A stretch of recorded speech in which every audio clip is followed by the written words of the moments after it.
Hello everyone, this is Major General Al Rosende, the Commanding General of the 63rd Readiness Division, and with me here today is Chaplain Siebold, and we're going to talk about some of the things that you might have heard about, talk about love languages to help us get through some of those issues and recognize how we can improve our relationship while we're stuck in our homes and confined with the people that we love. And that really comes down to the other tool that's really helpful, and that's learning what your love language is. And there's a little test, you can probably Google it and go online, it's probably everywhere by now, but there's a little test you can take, and it's called the 5 Love Languages. So you can, we give those books out like, They're on the shelf we downstairs. give them out like candy. So if you can learn the way your spouse or your child even receives and gives love. The way you receive love is not necessarily the way you give love, right? Mhm. So often what we do is we want to give love the way we receive love. But that's not the way a person necessarily feels loved, right? Right. So if you're, let's say, your spouse likes gifts, right? And you're a doer, right? Or vice versa. You like gifts, your spouse is a doer, right? So you hate taking the trash out, right? Your wife never bakes a cake that's like a gift for you, right? She never bakes a cake for you. Each one of you is not feeling loved, right? So your wife begins to complain, you're not taking the trash out, not taking the trash out. Why don't you ever take it? Why do I always have to take the trash out? What the wife or the person who's complaining is actually saying, you don't do things for me because that's my love language. And so I'm not feeling loved. Mhm. That's what the person's really saying. Same thing with gifts. You never bake a cake for me. I'm constantly buying you flowers. I'm constantly going to the bakery and bringing donuts home for you, and you never bake me anything. So they're really not saying you don't bake things for me. They're really saying my love language is gifts. So when you gift me something, I'm feeling loved. Right. So if you can learn your love languages, whether it's touch, whether it's gifts, whether it's what are they list 5. There might actually be more than 5 Right. out there. We don't really know, but they list 5 acts of service, which would be taking the trash out. Whatever your language is. So if you I do could take the learn, trash out. if you could learn your language and the other person in the family or the other 5 people in the family know their language. So when you see that they're going through maybe a little depression or they're down, and you know what their love language is, right? Maybe it's acts of service. So one child decides to do something for their sibling and they know their love language is acts of service, right? Mhm. And they deliberately do something that they know this is going to make them feel like, I really love this. I really Right. love them as a sibling. That's going to lift them up, Right. you know.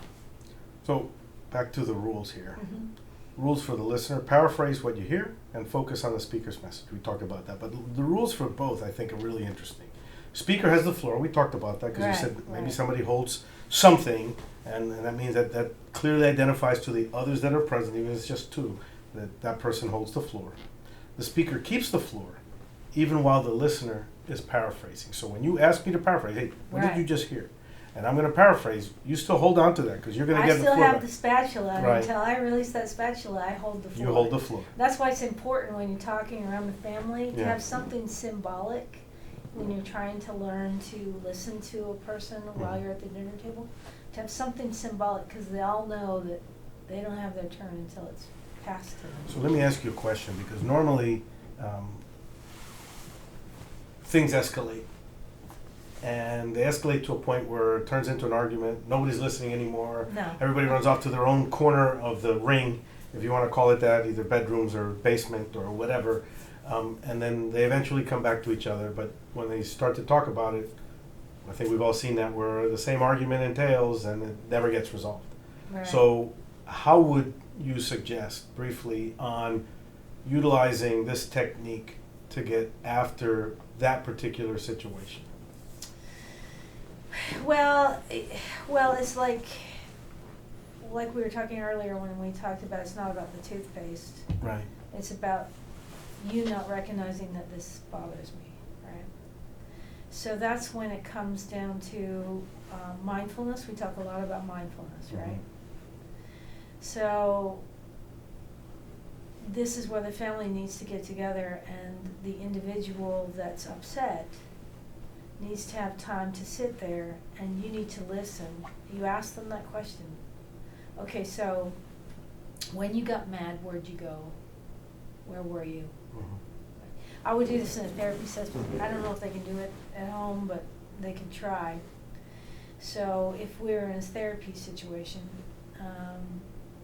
but at home you keep it as simple as possible, I would want you to go and ask yourself, when I was triggered, where did I go? Right? Mm-hmm. When I got angry, when you pushed my button as a sibling, where did I go? Right. Right? And why did this really bother me? In my own, when I was first married, I had a Which is like 2 centuries ago, 2 right? centuries ago, oh, yeah, 100 years ago. When I was first married, I would get triggered, right? And my spouse would do something, and then it would really upset me. And then, of course, I'm an introvert, so I stopped talking to him, right? But that helps. The sun would go down without making up, and then, you know, I was past that 2-year euphoria stage, and so then I wouldn't feel like, you know, I don't even like you, let alone love you, because you upset me. But I got to a place where I began to recognize, why is this upsetting me, right? Is it really him, or is it really something inside of me that gets triggered, right? So, in the family dynamic, this can get pretty, you know, there's a statement that says sometimes we bring a lot of our own garbage into the relationship. Oh, absolutely. Everybody's got their luggage that they bring with them, right? They bring with them. Yeah. And then we pass it down to our children. Mm-hmm. Yeah. So sometimes that's what happens.